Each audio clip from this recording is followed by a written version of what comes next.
Sizlar bilan Home Trade bugün altında 100% ishlaydigan strategiyani ko'rib chiqamiz. Bu mening shaxsiy strategiyam. Bunda hech men o'zi hali nima bo'lganim yo'q, master emasman. Birovga dars o'tadigan, lekin shu strategiyadan men hozirda foydalanaman. Bu narsa 100% ishlaydi hammada. Disiplina saqlasa bo'ldi. Strategiya o'tadigan bo'lsak, USDT oltin parasini tanlab olamiz. Keyin H1 time frame 1 soatlik time frame'ga qo'yamiz. Keyin masalan bu strategiya qanaqa ishlaydi? Bu strategiya har kuni ertalab, har kuni soat 7 dan ishlash vaqti bo'ladi bu strategiyani. 7 dan soat 21:00 gacha, 9 gacha Toshkent vaqti bilan shu vaqtgacha ishlanadigan strategiya. Bu strategiyada ishlash uchun bozorni umuman analiz qilishinglar shart emas. Prosta buy, sell orderlarni qanaqa ishlashini bilsanglar bo'ldi.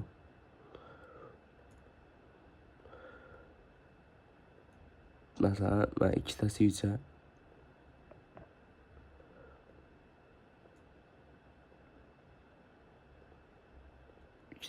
bo'lsa mana shu. Biza soat 6da ochiladigan shamni 1 soatlik shamni yopilganidan keyin uni tepasiga buy stop, ya'ni shu yerga kelsa buy oladigan order qo'yamiz. Pastiga esa sell stop. Bu shu yerga kelsa sell oladigan order. Bu narsa sell olgandan keyin hech nima qilmaymiz, zararda bo'lam, foydada bo'lam. Soat 6 bo'lsa, soat 7da soat shamda switch yopilgani bilan savdodan chiqamiz. Foydadamizmi, zarardamizmi farqi yo'q. Bu narsani soat 7 dan 21:00 gacha davom ettirsanglar 100% foydada chiqasizlar. Kamida 10 punkt foydada chiqasizlar. Bu trading uchun вообще zo'r natija degani. Любой trader uchun 10 punkt tutish kuniga bu вообще zo'r. Kuniga 20, 30, 40 punktdan tutgan vaqtlar bo'lgan shu strategiya bilan. Masalan, mana shu joydan buy stop qo'yasizlar. Mana shu joyga bu stop lossi mana shu joyda bo'ladi. Buy stop lossi switch'ni shamni pastki soyasida bo'ladi. Bu esa sell stop.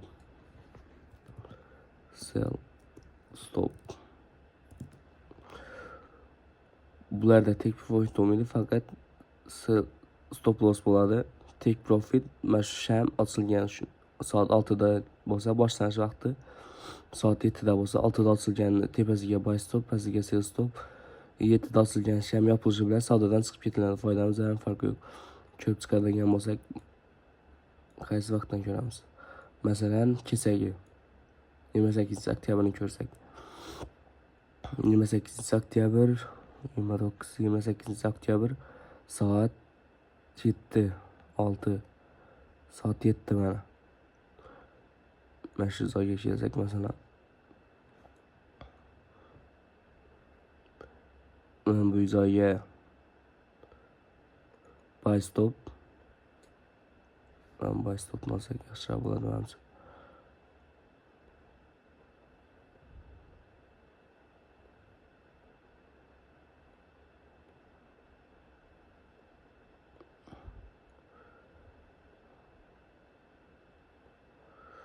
Buy stop. Mana shu joyga sell stop hozir kichkina qilib, katta qilib, nima qilib, yaxshi qilib tushuntirib beraman. Hoppa. Kechirasiz, bu men birinchi videom. Biroz nima xatolar bo'lishi mumkin. Mana shu joyga buy stop, mana bu joyga sell stop qo'yiladi. Kutiladi. Soat 7da ochilgan switch, soat 7da ochilgan switch, soat 6da switch'ning tepasiga pastiga. Sell stopni oldi. Bu mana shu joyda yopildi. Bu yerga esa bizning foydamiz. Mana shu joyda sell ochilgan bo'lsa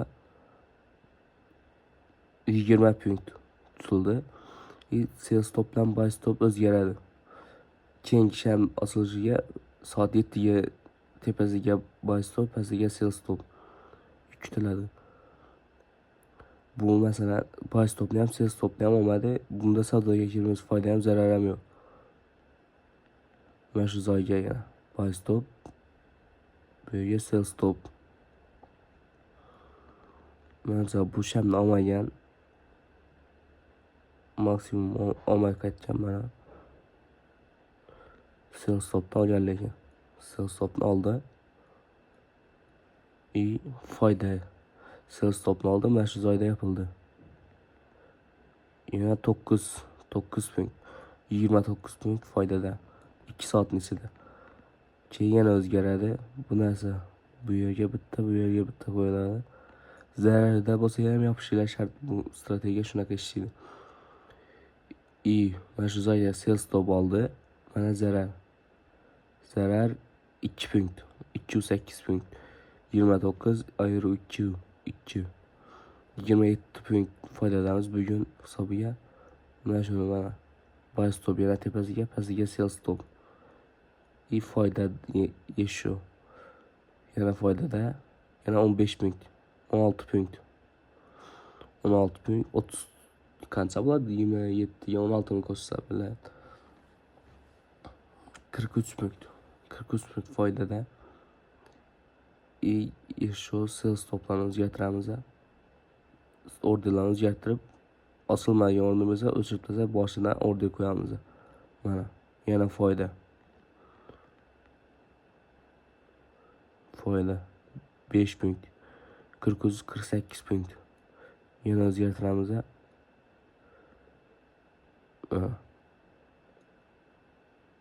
Ishonmasanglar back test qilib ko'rishinglar mumkin. Qancha? 23 punkt. 23 punkt. 23 punkt. 45, 23, 60, 48, 23, 60, 70 punkt.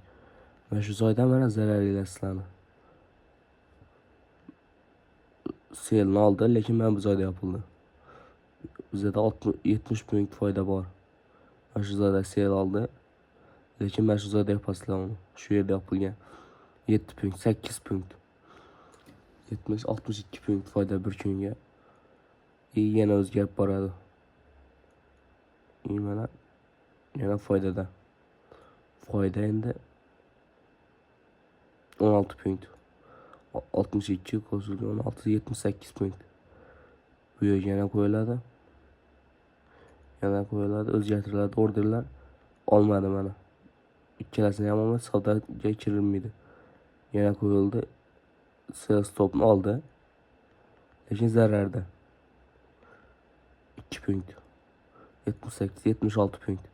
Yana o'zgaradi orderlar.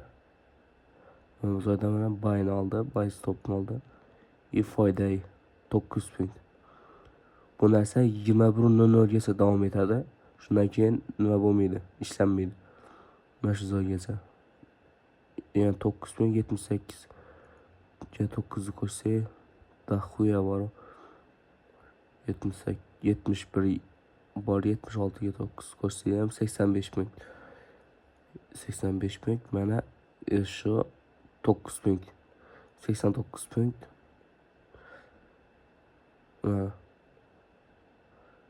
O'zgartiriladi. Mana 10 punkt. 89, 90, 99, pasti 100 punkt ishlab olasizlar. Soat 20, 21da masalan ikkalasini ham olmadi, kirilmaydi savdoga bo'ldi. Mana shu joyda 28 oktyabr kuni bu strategiya bilan 100 punkt ishlab olsanglar bo'ladi. 001 lot bilan 0.00 minimum lot bilan $100 degani bu. Вообще zo'r foyda degani. $100 0.01 bilan $30 depozit qilsalar ham $100 olib chiqib beradi mana shu strategiya. $1000 depozit qilsalar bemalol risk boshqarishni boshqa darslarda tushuntiraman. Lekin bu strategiya вообще zo'r ishlaydi bozorda. Xohlagan bir time frame'larni ochib, o'zingizlar back test qilib ko'rsanglar bo'ladi. Xohlagan time frame deb, xohlagan sanani ochib. Masalan, любой sana. Masalan, mana shu. Mana shu qancha 29-avgust soat 7 dan topamiz. Soat 7. Konsolidatsiya katta bo'lgan nimada ham ishlasa bo'ladi. Bemalol. Soat 7 mana shu joydan bitta olasizlar.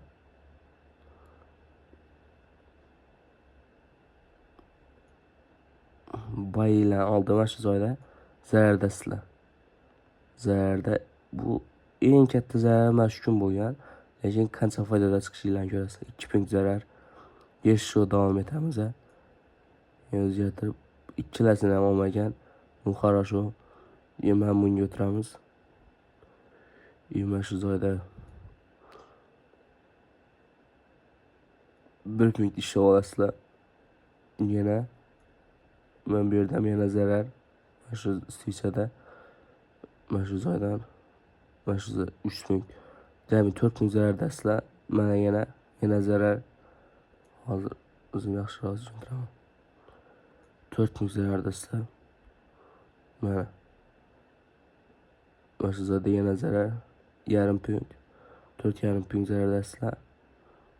Mana yana zarar. 4 punkt 8 punkt zarardasizlar. Mana shu joyga o'tgan bo'lsa, mana shu joydan yana 2 punkt 8 10 punkt zarardasizlar. Va yana mana shu joyda foyda. Уже 10 punkt zarardasizlar, lekin hisoblab turinglar. 2 punkt 8 punkt zarardasizlar. Mana yana 1 punkt 7 punkt zarardasizlar.